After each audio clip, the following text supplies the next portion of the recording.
హల్లెలూయా, praise lord. ఎలా ఉన్నారు? ప్రభు నామంలో మీ అందరికి వందనాలు.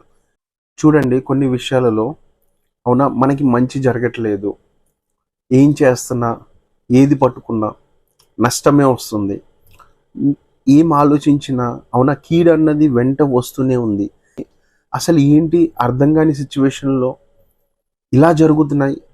ఏంటి నా జీవితం ఎక్కడైనా పొరపాటు జరుగుతుందా? ఎక్కడైనా తప్పు జరుగుతుందా?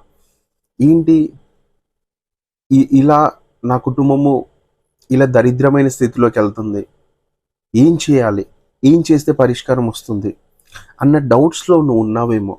అందుకోసమే దేవుడు ఈరోజు ఒక మంచి మాట జ్ఞాపకం చేస్తున్నాడు. ఏంటిదో తెలుసా? ఇర్మియా గ్రంథము 7వ అధ్యాయము 23వ వచనం. Jeremiah chapter 7 verse 23.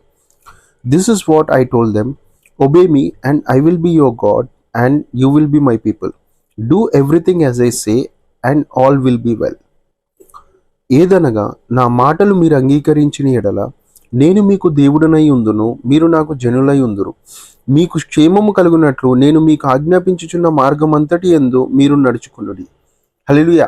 ఇక్కడ చూడండి, దేవుడు స్పష్టంగా చెప్తున్నాడు. ఏంటిదో తెలుసా? మీరు నా మాటలు అంగీకరించిన ఎడల నేను మీకు దేవుడినై ఉంటా. అవునా? అలానే మీరు నాకు జనులై ఉంటారంట.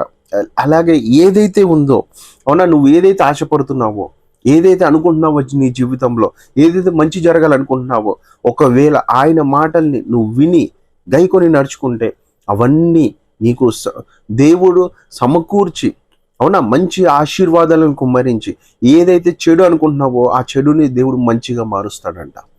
అవునా? ఏదైతే నష్టాన్ని చూస్తున్నావో ఆ నష్టాన్ని దేవుడు లాభంగా మారుస్తాడంట. అవునా?